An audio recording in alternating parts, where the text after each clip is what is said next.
দেয়, আর দুধ খেয়ে বিষ উৎপন্ন হয়।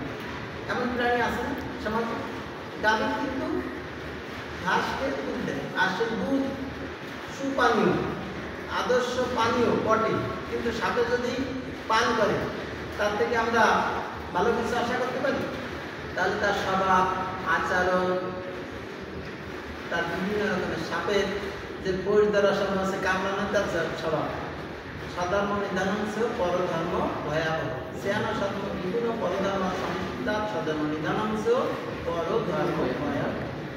এখন এই যে স্বভাব জাত কর্ম, এটা ভগবান নিজেও বলছে যে এইটাকে তোমার পেশার পরিবর্তন করার দরকার নেই। তুমি কিছুটা হলো অর্জুন যোদ্ধা ছিল, ক্ষত্রিয় ছিল, কিন্তু তার পেশা লোক মারা, লোক যুদ্ধ করতে চাইছিল না, লোক মারবে, ব্যবচারী হবে, অবক্ষয় হবে সমাজে, এরকমের রাজ্যভার গ্রহণ করতে চাইছিলেন না অর্জুন। কিন্তু তা সত্ত্বেও